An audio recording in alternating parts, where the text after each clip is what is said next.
All right. Good evening, everybody.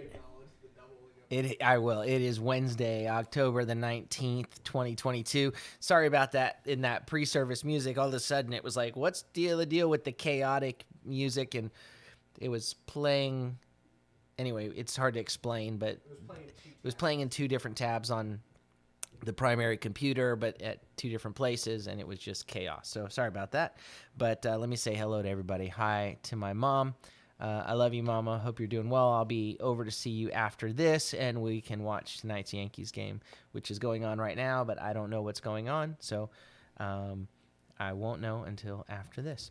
Good evening to Jerry and Janet, and to the Eddies, to Lauren and Mike and David and Levi and Valor and Haven and Everett, and good evening to Eileen, and buenos tardes to Elva.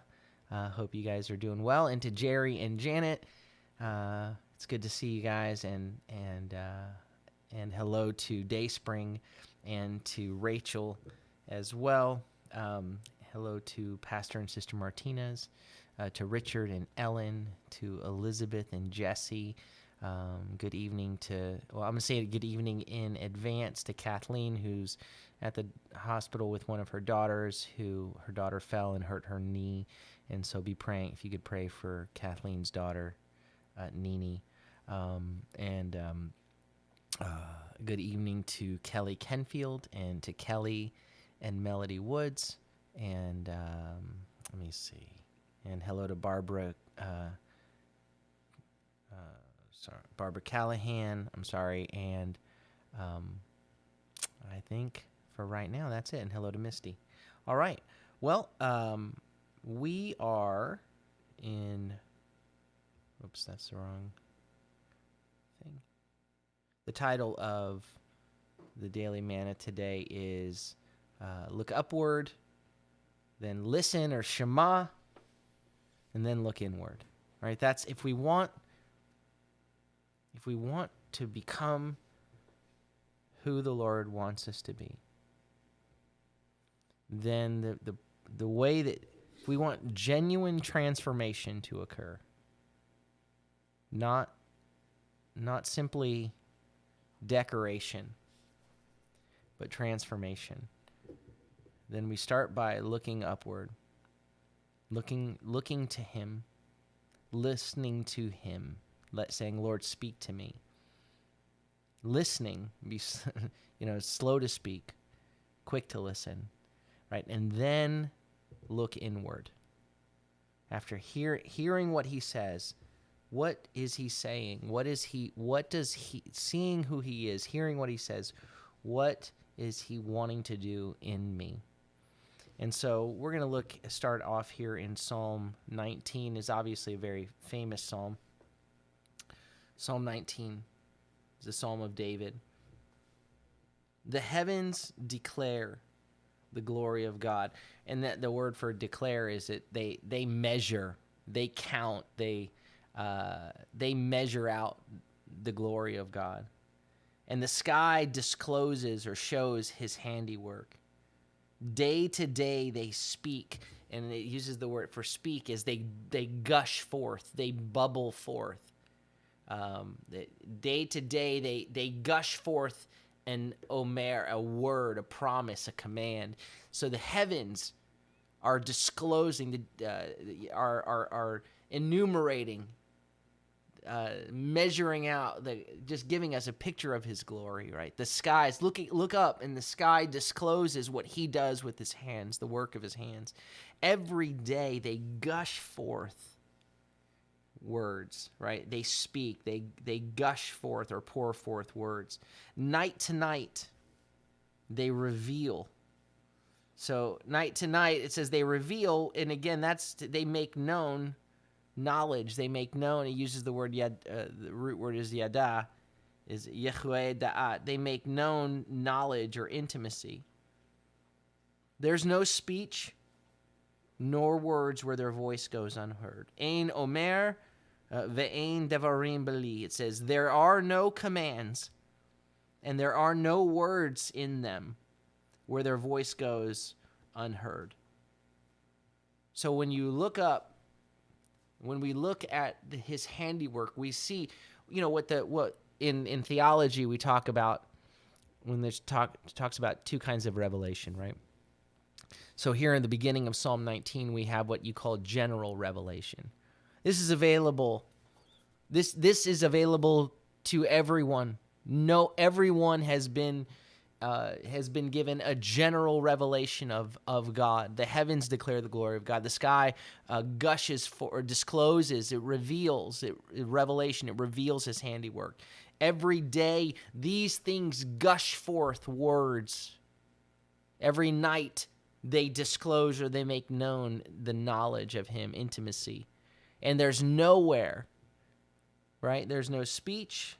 There are no commands. There are no words to them where their voice goes unheard. Everywhere that there are words, everywhere that people are, they have been revealed the glory of God.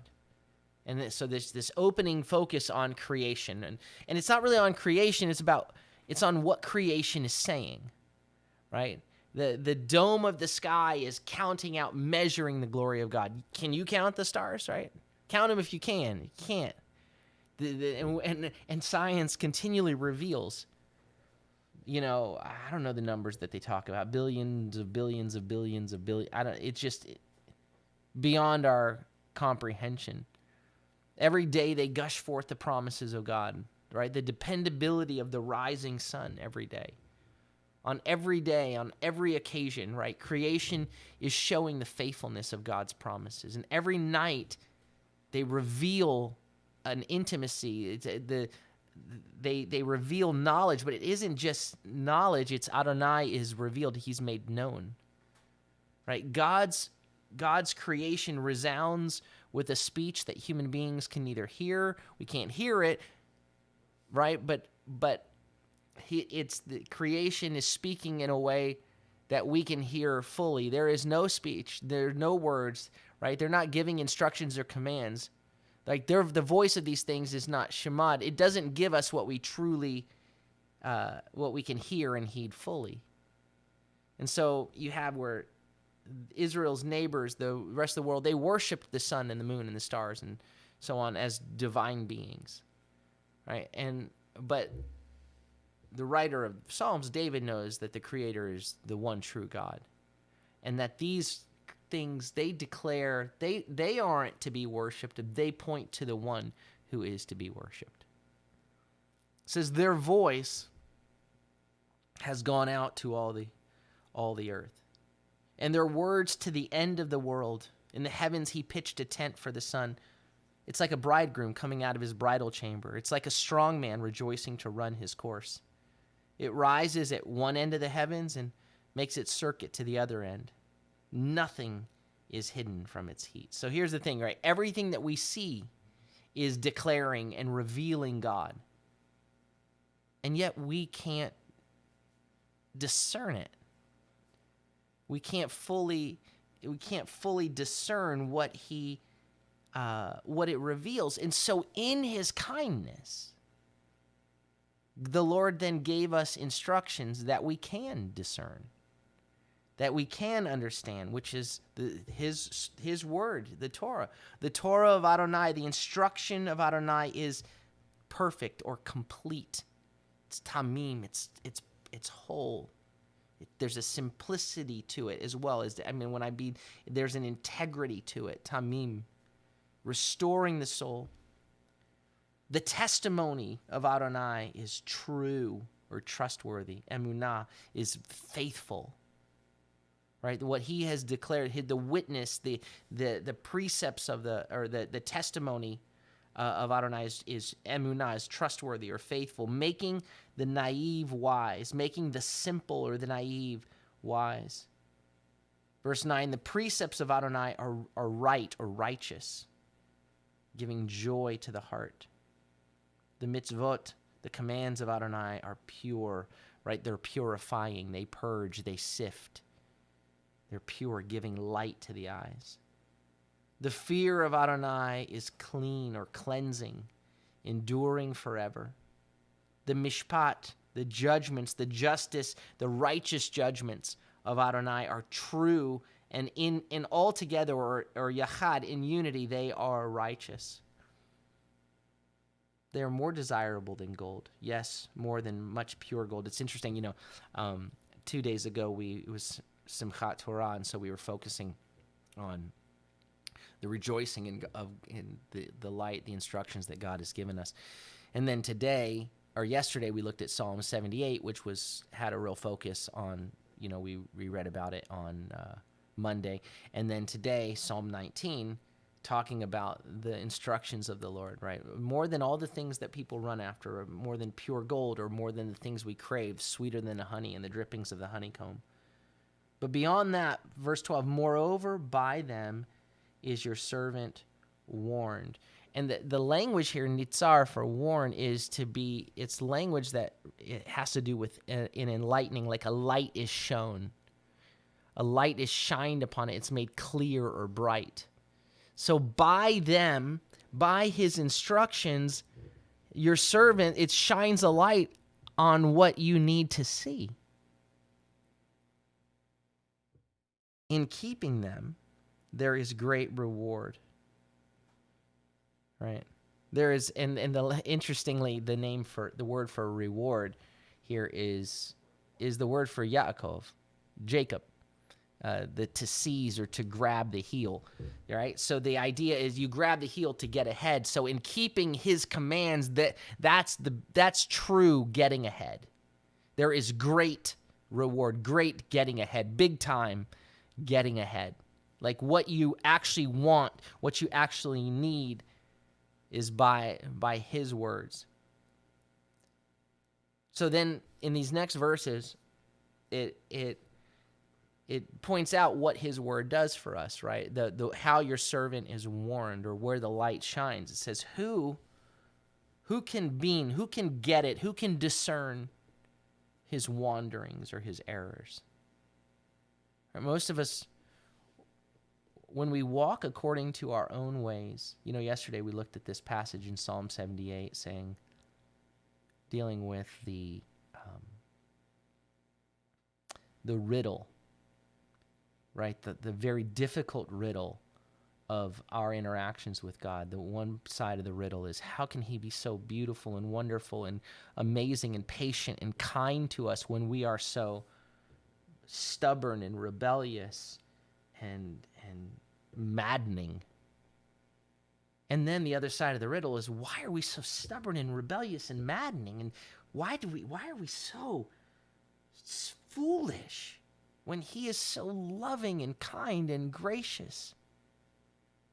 Who can discern his errors, his wanderings? Why do I do the things that I do?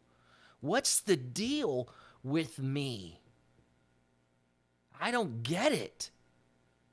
Paul says, I recognize I shouldn't be doing these things in Romans 7. Why do I keep doing the things that I don't want to do? But there are things I want to do, and I don't do those things.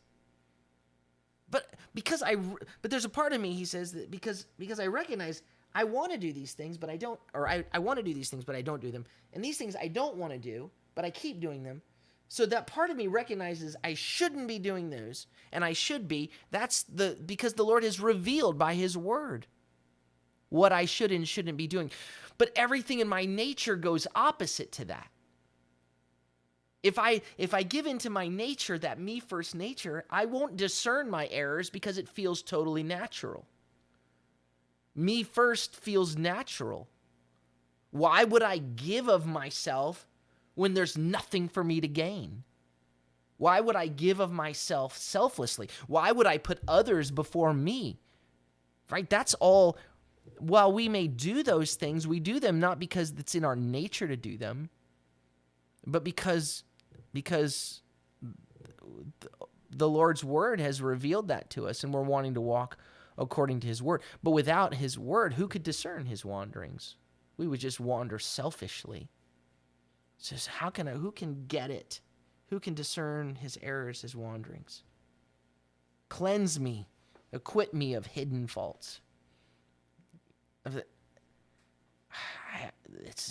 just didn't see it. I just do it. It's who I keep being, which I need. He is slow to anger. He is overflowing in graciousness and kindness. He forgives iniquity and rebellion and sin. Who is like him? So now I can call on him, Lord, thank you for your light that shines its warnings on who could discern his errors? Lord, please, my faults, the things that I do, sometimes I'm blind to them. My selfishness feels so natural, so normal, that I do it without regard. So there are all kinds of hidden faults that I haven't discerned. Please, of those things, just cleanse me of those. And also, Lord, would you spare, verse 14, also spare me, keep me from willful sins, from arrogant presumptions, right? This brazen sins, like when you're in the middle of, when you're being selfish, when you've decided I'm going to be self-centered right now, when it's time to hold your tongue and search your heart, and yet you just keep on. You're like, Lord, keep me from doing that.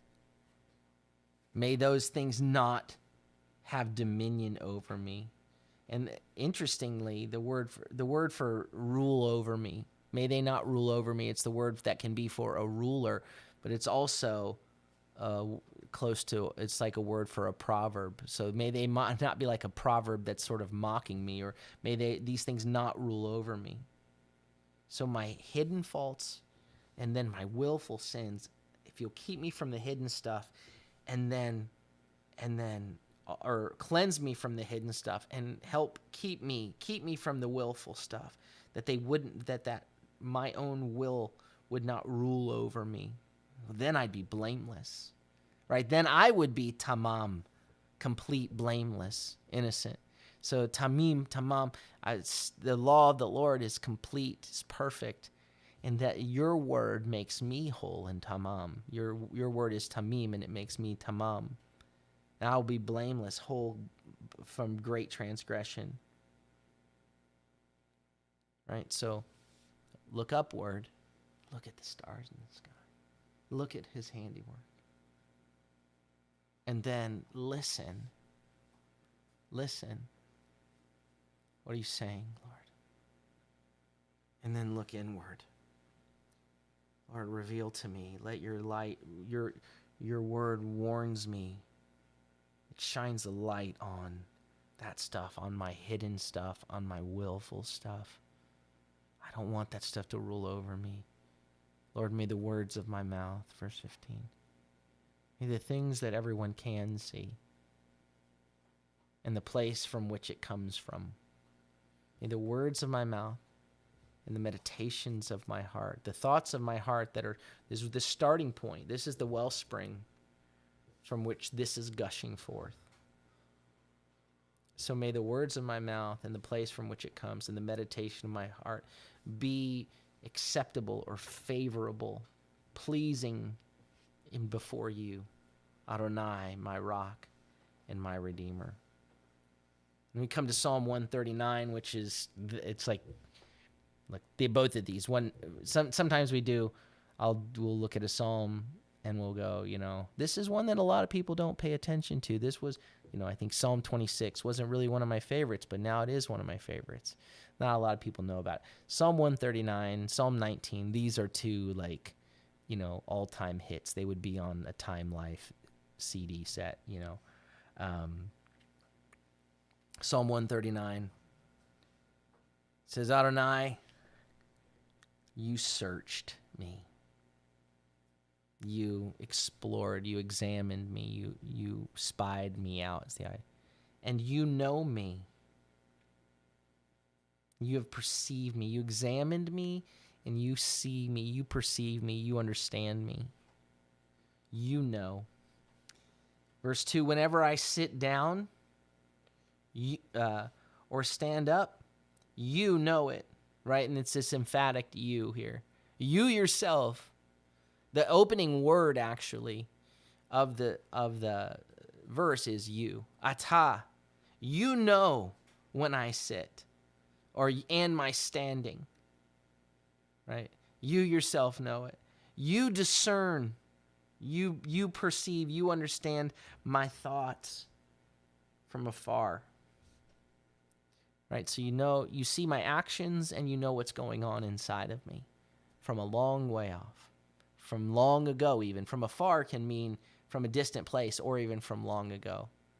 Verse 3, you observe my journeying and my resting, right? My path, my road, and then my laying down. You observe it, but it's you. Zara is to measure, scrutinize it. And you are familiar, you're accustomed, you're the steward of all my ways. Even before a word is on my tongue. Behold, Hine, Adonai, Ata, you know all of it. You know all about it. He says, Adonai Yadata Kula, you know all of it. Before it's even on my tongue, you saw it coming. Right? Because he knows our hearts. He's familiar with all our ways. He knows our thoughts. Before a word, may the words of my mouth and the thoughts of my heart be pleasing in your sight, because the thoughts of my heart are in his sight. So before that word even comes from my heart out of my mouth, he's seen it, he knows it, he's scrutinized it. He knows all about it. It says, you hemmed me in behind and before, and laid your hand upon me. Such knowledge is too wonderful for me. Right? It's extraordinary, wonderful. It's full of wonder. It's extraordinary. It's miraculous. It's too lofty for me to attain. It's inaccessibly high. I can't get to it myself. And then in verse 7, where can I go from your ruach? Where can I flee from your presence? If I go up to heaven, he says, you are there. He says, there you are, Shamata, there you are. He says, and if I make my bed in Sheol, look, you are there too. Laying down in the grave, you behold it, he says. It doesn't actually say you are there. It says you behold it, you see. Right? It doesn't escape your view. I'm not out of your sight in the lowest place, in the depths of Sheol. Right? So I do think that's important to recognize. It doesn't say, it says you behold it. It says, if I take the wings of the dawn and settle on the other side of the sea, even there your hand will lead me, and your right hand will take hold of me, will grasp me. If I say surely or certainly, darkness is covering me, or it's crushing me, like as though God can't see me. It's certain there's no way he sees me. Darkness is absolutely enveloping me. Night keeps light at a distance from me. Verse 12 says, even darkness is not dark for you, and night is as bright as day. Darkness and light are alike, or darkness is like light. For you, ki ata, because you yourself have created my conscience, or my inmost being, the seat of my emotions. It uses the word my kidneys, my emotions, the seat of my emotions. You knit me together in my mother's womb. The language here is you sheltered me, you overshadowed me. You sheltered me kind of as in a sukkah, as in a tabernacle, in the belly of my mother in my mother's womb. I praise you. I acknowledge you. I thank you. This word odcha is the word todah is od is to know and to make known, to praise, to thank, to acknowledge. I acknowledge you because I am awesomely, wonderfully made, right? Because I'm a miracle. I am a miracle. It says, wonderful are your works, extraordinary are your works, and my soul knows that greatly, knows that very well, me'od, very much. My frame, my etzem, my bone, skin, myself, was not hidden, was not concealed from you when I was made in the secret place, when I was embroidered, woven together in the depths of the earth. Your eyes saw me when I was unformed. And in your book were written the days that were formed, that were shaped. It's the word yotzer for pottery, when not one of them had come to be. How precious, right? This precious as in precious stones, like diamonds, like valuable, like something I value greatly. How precious are your thoughts, O God. How great is the sum of them, right? So we look to him and we listen to him. And he gives us his thoughts, do we value them? The psalmist David here says, how valuable, how precious are your thoughts, O God. How great is how powerful is their total, or is the head of them, the chief of them, the total of them. Were I to count them, they would outnumber the grains of sand. When I wake, I'm still with you. He says they're counted, they're counted more than the sands. And it says, waking, and still I am with you. And now you run into this. You got all of this, and we normally want to skip verse 19, right? Because you've got this verses 1 through 18 that deal with all this amazing revelation about God, and then the last couple verses 23 and 24, kind of go nicely with all of this. But right here in verses 19 to 22, so we've been looking at who God is, that he is with us, and I'm valuing your thoughts. And then verses 19 to 22, take a minute to look around at our present situation. Look at, if only you would slay the wicked, O God. I don't know about you, but when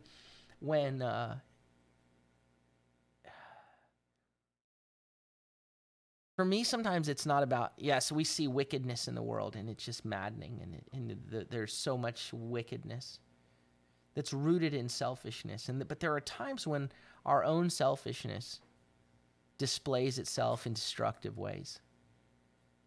And have you ever prayed, like, God, would you just make me, like, basically, I wish you would just kill the selfishness within me. I just don't want to be selfish. Kill the wickedness within me. And he calls us to die daily, right? Slay the wickedness in me. And so it can be, yes, and indeed it is. The psalmist looks around and says, would you deal with wickedness here in the earth? Yeah.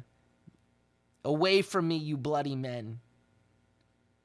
But for me, I look at kind of sometimes, because it's just so easy to just be like, look at all of them and be blind to our own maddening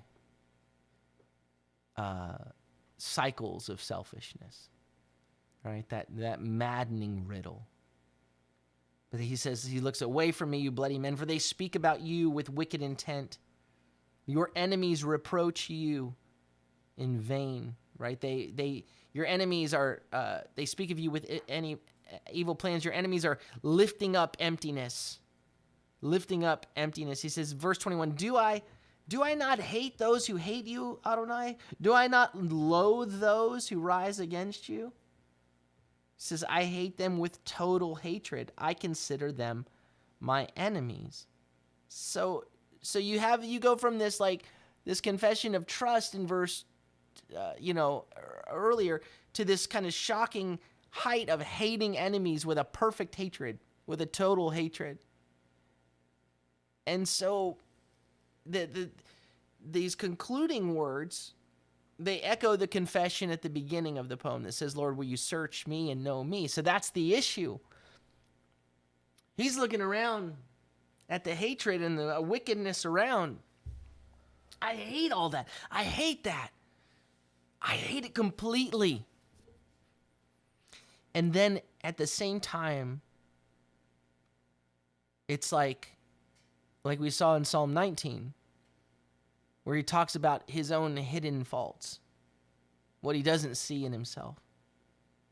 So he comes back here and says, basically, I see all that and I hate it. Oh, I don't want that in me. Is that in me? The thing that because sometimes we can see something in someone else.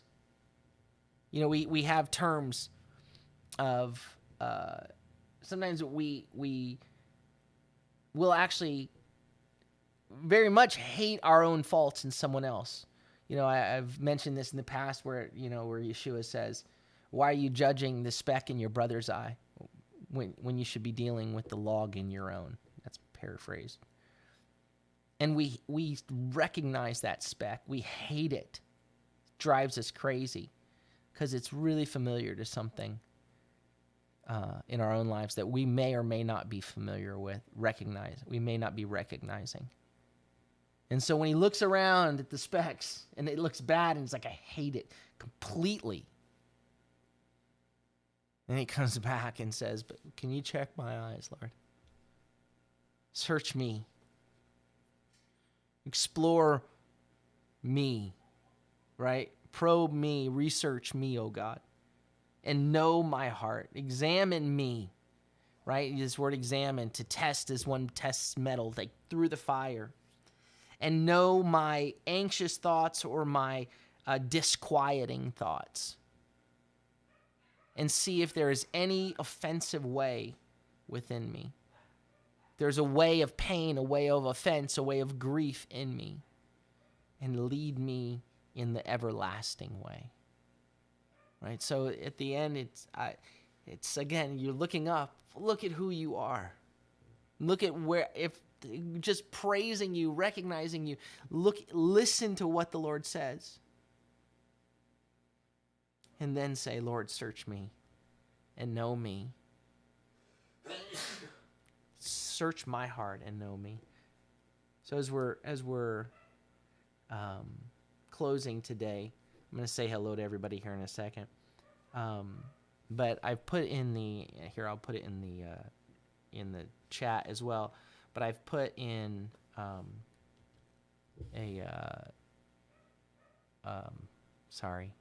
we put in a link to Marty Goetz's "Search Me, O God," and so you can listen to that. I just put the link here in the chat, so when we're done here, you can listen to that. So, Lord, we love you and we praise you. Lord, sometimes we feel like David and we feel like Paul when we say, I really do want to walk in your ways.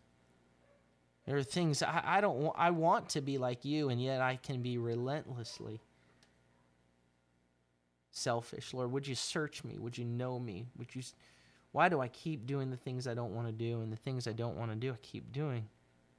It's this sin, this selfishness living in me. Search me and know me, oh God. See if there's any painful way, offensive way in me, and lead me in the way everlasting. Let the words of my mouth and the thoughts of my heart actually make you smile.